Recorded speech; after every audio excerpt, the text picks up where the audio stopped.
नमस्कार दोस्तों, स्वागत है आप सभी का। सच्ची श्रद्धा से कमेंट में जरूर लिखें, जय श्री राम देवों के। देव महादेव सदैव आप पर अपनी कृपा बनाए रखें। दोस्तों, आज की जो कहानी है वह बहुत ही ज्ञानवर्धक और बहुत ही मोटिवेशनल है।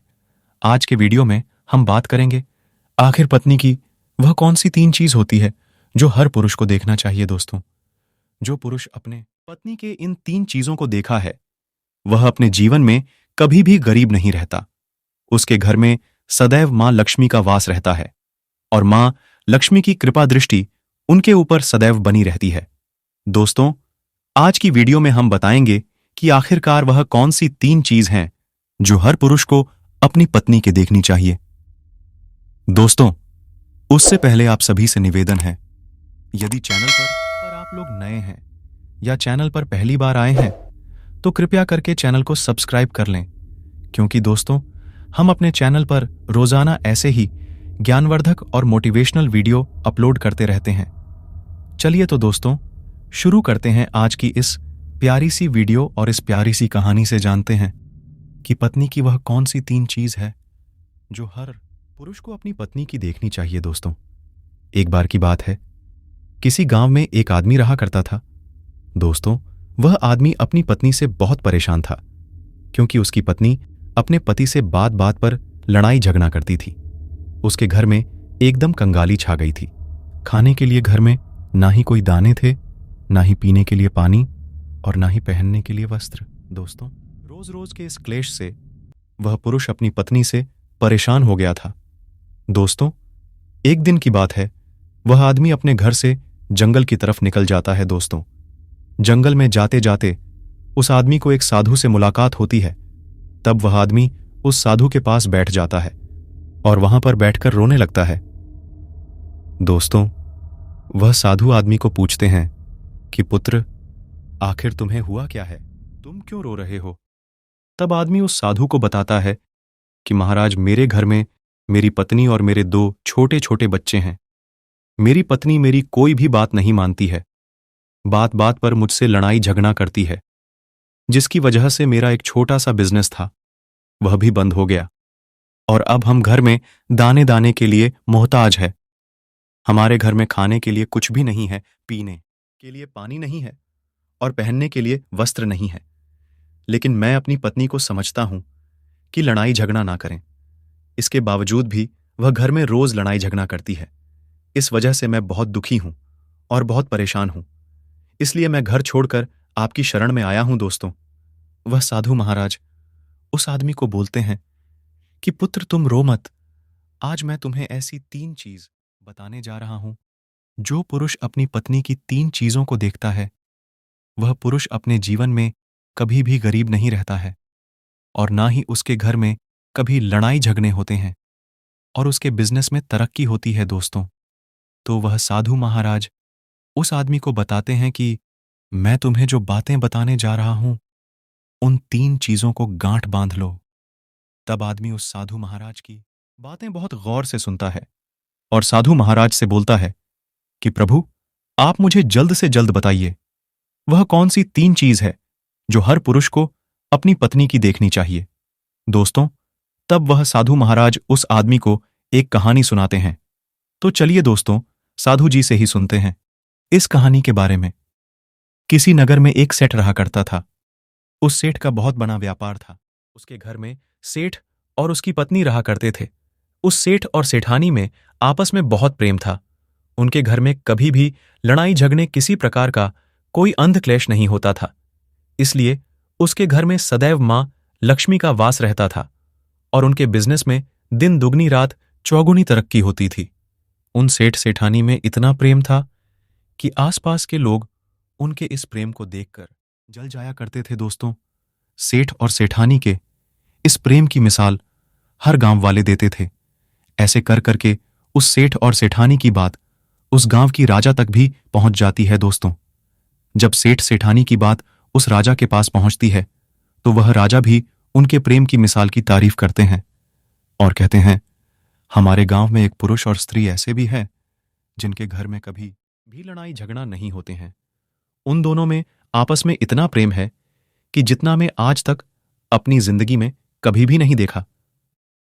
दोस्तों, एक बार की बात है, राजा पूरे नगर में ढिंढोरा पिटवाते हैं और कहते हैं, इस राज्य में जितने भी लोग हैं वह सभी लोग अपने अपने घर में दिया जलाकर रखेंगे। तब राजा की रानी अपने राजा से पूछती हैं कि महाराज, आखिरकार आप सभी के घर में दिया क्यों चलवा रहे हैं? राजा रानी की बात सुनकर रानी को बोलते हैं कि दीपक प्रेम की निशानी होती है। जिसके घर में दीपक जलता है उसके घर में सदैव ही प्रेम बना रहता है। और मैं चाहता हूं कि जो प्रेम सेठ और सेठानी के बीच में है वही प्रेम हमारे इस नगर में, हमारे इस राज्य में, हर पति और पत्नी के बीच में हो। इसलिए मैं हर घर में दीपक जलाना चाहता हूं। दोस्तों, राजा के सैनिक पूरे नगर में ढिंढोरा पीटते हैं और बोलते हैं, सभी के घर में दीपक रात भर जलना चाहिए। दोस्तों, राजा की बात मानकर सभी नगरवासी अपने अपने घर में दिया जलाते हैं। लेकिन जैसे ही आधी रात होती है सभी के घर के दीपक बुझ जाते हैं। लेकिन उस सेठ और सेठानी के घर के दीपक कभी भी नहीं बुझती है, क्योंकि दोस्तों, दीपक प्रेम की निशानी होती है। और जो सेठानी थी वह अपने घर की दीपक को सदैव जलाए रखती थी, जिसे सेठ और सेठानी का प्रेम बरकरार रहे। लेकिन दोस्तों, जो सेठानी थी वह अपनी मनमानी काम करती थी। उसका जो मन करता था वह वही काम करती थी। लेकिन सेठ को इस बात से कभी भी कोई दिक्कत नहीं होती थी, क्योंकि सेठ बहुत समझदार था। वह सोचता था कि यदि मैं अपनी पत्नी को रोक टोक करूंगा तो घर में बेवजह की लड़ाई झगड़ा होंगे। दोस्तों, इसीलिए सेठ सेठानी की कई चीजों को और कई बातों को अनदेखा करता था। वह सेठ इसलिए अनदेखा करता था ताकि पति पत्नी में वह प्रेम और व्यवहार बना रहे। एक दिन की बात है दोस्तों, राजा और रानी अपने छत के ऊपर खड़े होकर अपने नगर का नजारा देख रहे थे। और वह राजा और रानी देखते हैं कि उनके पूरे राज्य में अंधेरा था, लेकिन सिर्फ एक सेठ और सेठानी का ही गांव का घर था जहां दीपक जल रहा था। दोस्तों, तब राजा रानी से बोलता है कि देखो, सेठ और सेठानी में कितना प्रेम है। सभी के घरों का दीपक बुझ गया है, लेकिन सेठ और सेठानी के घर का दीपक अभी भी जल रहा है। इसका मतलब यह है कि सेठ और सेठानी में बहुत ही ज्यादा प्रेम है। तब रानी अपने राजा से बोलती है, और सेठानी में जो भी प्रेम है इसलिए है क्योंकि सेठानी समझदार है, इसलिए सेठ के घर में प्रेम है। दोस्तों, जब राजा रानी की बात सुनता है तब राजा बोलता है कि नहीं महारानी, यहां पर सेठ ज्यादा समझदार है, इसलिए उनके घर में कभी भी लड़ाई झगड़ा नहीं होती है। दोस्तों, रानी बोलती है कि सेठानी समझदार है। राजा बोलते हैं कि नहीं, सेठ समझदार है। दोस्तों, सेठ और सेठानी की बात को लेकर राजा और रानी में बहस होने लगा। तब राजा बोलता है कि देखो, हमें बहस करने की जरूरत नहीं है, क्यों ना हम दोनों उनका परीक्षा ले। जो परीक्षा में पास होगा वही समझदार होगा। राजा और रानी अपने बात से सहमत हो गए और उन दोनों की परीक्षा के लिए तैयार हो जाते हैं। दोस्तों, तब राजा अपने महल में जाता है और अपनी दासी को बुलाता है और वह अपनी दासी से बोलता है, उस सेठ के पास जाओ और जो जो प्रश्न मैं तुमसे बोल रहा हूं वह तुम सेठ को बोलना। वह दासी बोलती है, ठीक है महाराज। फिर वह दासी राजा की बात सुनकर सेठ के पास जाती है। उस समय ही सेठ की पत्नी बाजार गई थी कुछ सामान लेने के लिए। दोस्तों, राजा की दासी सेठ से बोलती है, मैं राजमहल से आई हूं, राजा साहब ने मुझे भेजा है। दोस्तों, वह सेठ दासी को बोलता है कि बताइए, मैं आपकी क्या सेवा कर सकता हूं? आप बैठिए, मैं आपके लिए पानी लेकर आता हूं। तब वह दासी सेठ से बोलती है, नहीं सेठ जी, मैं राजा की दासी हूं, बस आपके पास राजा के समाचार लेकर आई हूं। दोस्तों, तब वह सेठ बोलता है कि ठीक है दासी, आप मुझे बताइए, राजा साहब ने क्या समाचार भेजा है मेरे लिए।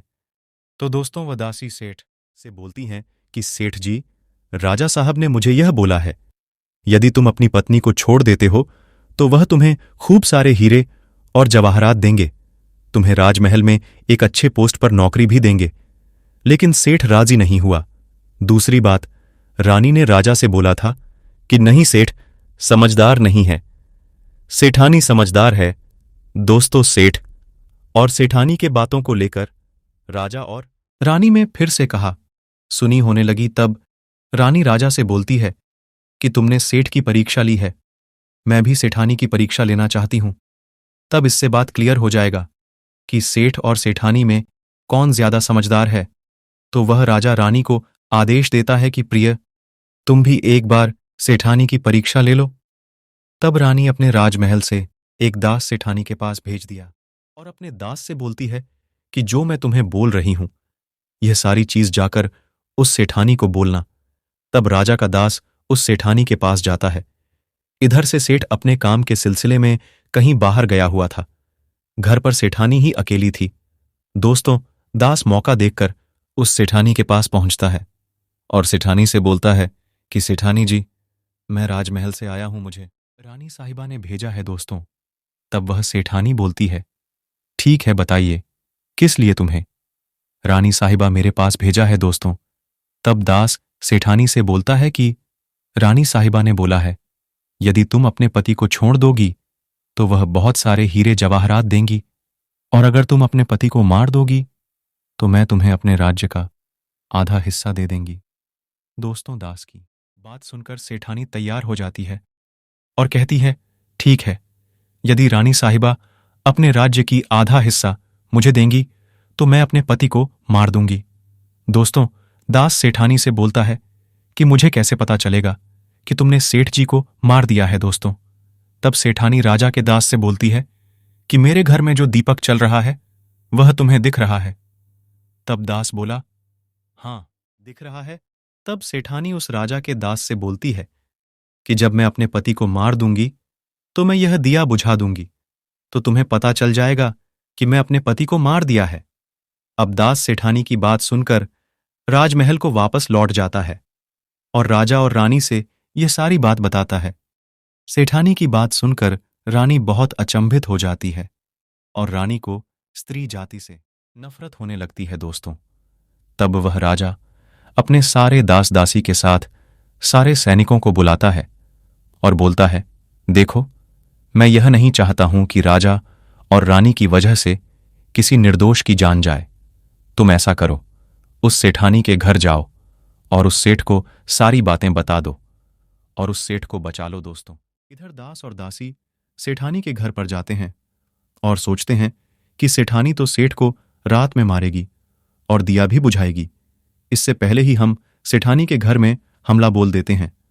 दोस्तों, इधर रात भी नहीं हुई थी, शाम का समय था और जैसे ही राजा के सैनिक सेठानी के घर पर धावा बोलते हैं तो देखते हैं कि सेठ पहले से ही मरा पड़ा है। तब राजा और रानी के दरबार में भागे भागे जाते हैं और राजा को सारी बातें बताते हैं। तब राजा क्रोध से आग बबूला हो जाता है और उसको स्त्रियों से घृणा होने लगती है और वह अपने सैनिकों को भेजता है कि उस सेठानी को बंदी बनाकर ले आओ। तब राजा के सैनिक उस सेठानी को बंदी बनाकर राजा के दरबार में पेश करते हैं। दोस्तों, तब वह राजा उस सेठानी को कारावास में डलवा देता है और वह राजा समस्त स्त्री जाति से नफरत करने लगता है दोस्तों। वह साधु इस कहानी को गांव के उस आदमी को सुनाता है। तब साधु उस आदमी से बोलता है, अब तुम्हें समझ में आ गया होगा कि स्त्री की वह कौन सी 3 चीज हैं जो हर कोई पुरुष को देखना चाहिए।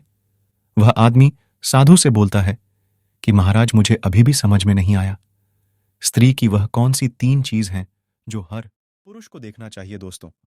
तब वह साधु उस आदमी को बताते हैं कि हर पुरुष को अपने स्त्री के सबसे पहली चीज यह देखनी चाहिए कि वह कहां पर आ जा रही है। दोस्तों, जो पुरुष अपनी स्त्री की यह चीज देखता है कि पत्नी वहां पर आ रही है, वहां पर जा रही है, तो उसके घर में कभी लड़ाई झगड़ा नहीं होते हैं और वह अपनी पत्नी के ऊपर नियंत्रण कर पाता है। दूसरी चीज है, पुरुष को पत्नी के अंदर यह चीज देखनी चाहिए कि उसकी पत्नी के बोलचाल कैसी है, वह अपने पति की इज्जत कर रही है कि नहीं, अपनी पति की बात मान रही है या फिर नहीं।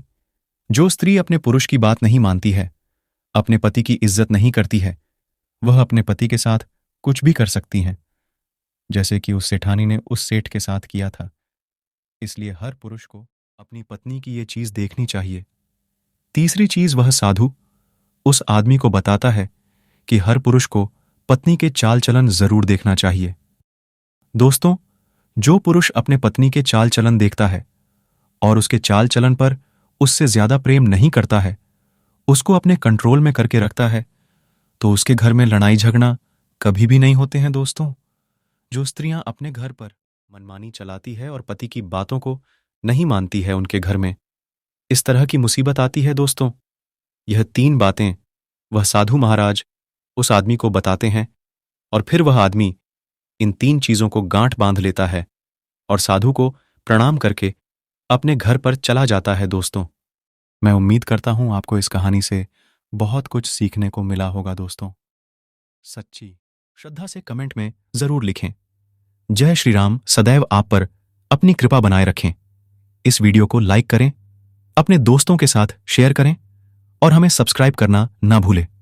और हां, इस वीडियो से कोई भी सवाल है तो आप कमेंट बॉक्स में जरूर लिखें, और आपके पास कोई भी सवाल नहीं तो जय श्री राम जरूर लिखें। आपके कमेंट से वीडियो बनाने का मोटिवेशन मिलता है।